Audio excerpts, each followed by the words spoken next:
Ada satu kelompok makhluk yang mendominasi lautan selama 450 juta tahun. Mereka memiliki kesempatan untuk beradaptasi dan melakukan diverifikasi adalah menjadi rangkaian yang aneh tapi juga menakjubkan. Mereka memiliki banyak jenis seperti hiu putih besar yang terkenal telah beradaptasi dengan kehidupan di laut terbuka sebagai predator di puncak rantai makanan. Tapi semakin dalam Anda masuk ke dalam lautan dengan hampaan yang dalam, mereka semakin aneh dan terlihatlah dunia lain. Tentu saja, ini adalah hal menarik namun sering disalahpahami sebagai penghuni lautan. Ketika kita memikirkan hiu, yang terlintas di pikiran adalah banyak dari kisah membayangkan hiu adalah sebagai pembunuh yang tidak berakal. Namun, apakah kalian tahu? Pada kenyataannya, hiu jauh lebih luar biasa dari sekedar monster. Mereka adalah predator yang sangat terspesialisasi dengan mendemonstrasikan serangkaian adaptasi untuk bertahan hidup di berbagai habitat dekat di permukaan. Seperti hiu biru mako dan hiu putih besar. Terlihat sangat mirip, fitur mereka ramping untuk memungkinkan gerakan lebih cepat dengan warna abu-abu kebiruan, sehingga mereka dapat berbaur dengan lingkungannya. Tapi ini hanya mewakili ujungnya, gunung es dari kefantastisan yang dimiliki hiu tersebut. Bersembunyi di perairan yang lebih dalam adalah dunia yang sulit dipahami serta misterius, dan sering spesies hiu raksasa memiliki cahaya hingga mesin pemotong kue parasit. Hingga hiu bisa dengan mudah mencabik-cabik paus dan lumba-lumba.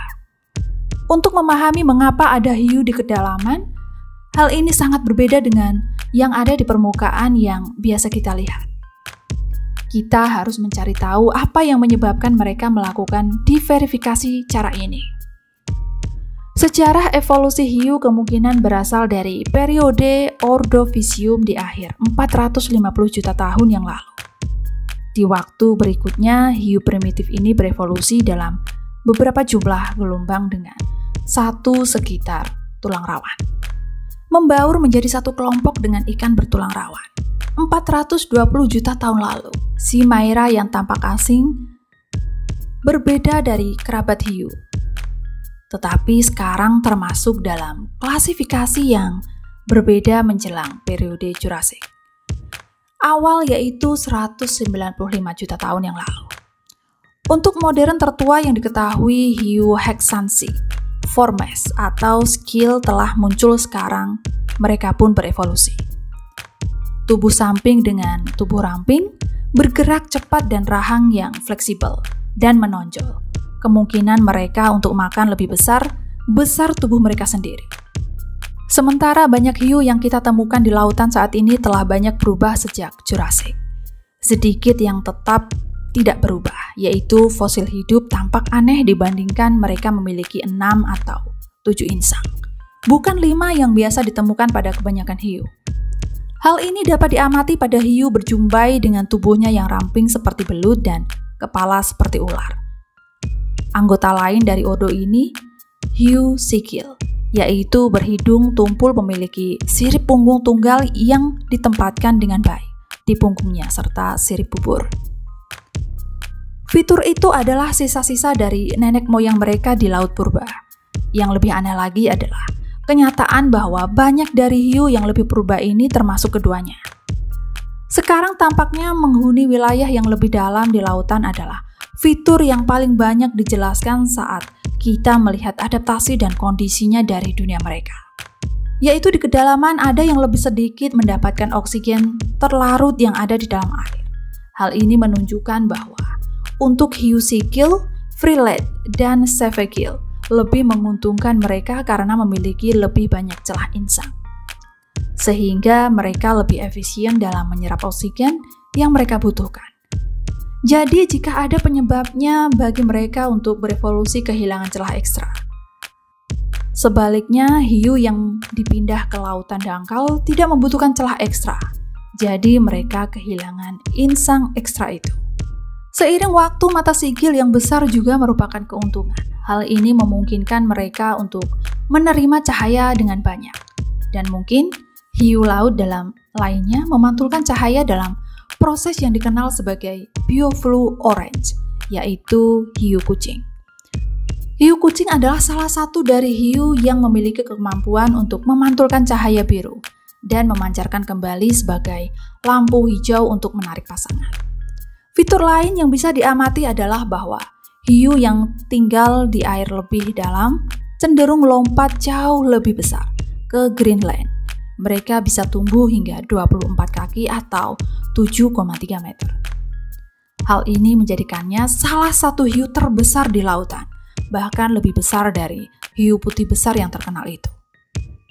Ini merupakan fenomena yang dalam gigantisme laut, kecenderungan makhluk laut dalam untuk tumbuh di ukuran yang lebih besar dari kerabat mereka, sehingga memungkinkan mereka kehilangan lebih sedikit energi sebagai panas karena berada di kedalaman laut yang miskin nutrisi.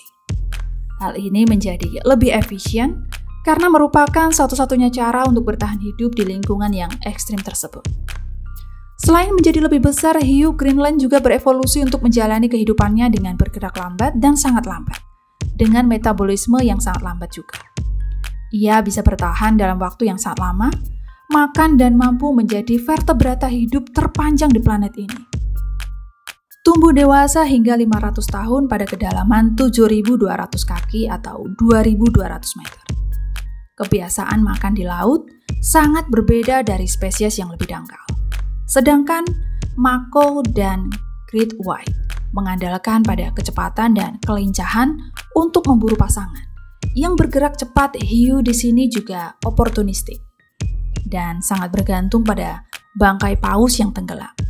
Mereka menggunakan gigi bergerigi sebagai pisau untuk melihat dan merobek daging paus tersebut.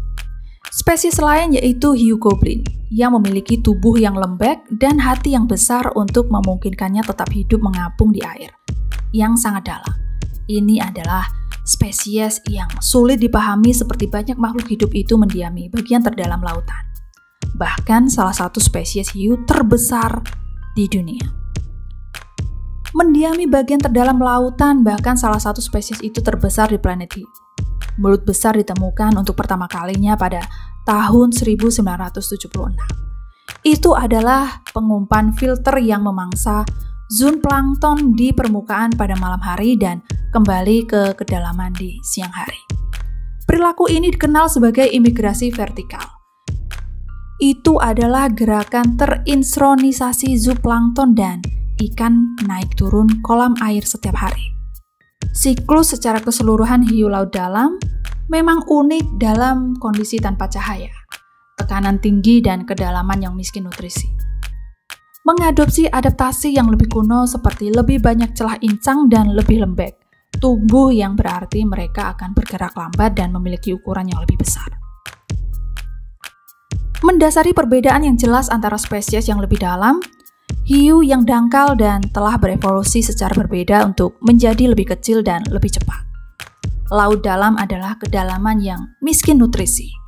Miskin nutrisi berarti mengadopsi adaptasi yang lebih kuno seperti lebih banyak celah insang, tubuh lebih lembab dan pergerakan tubuh yang bergerak secara lambat, dengan ukuran tubuh yang jauh lebih besar.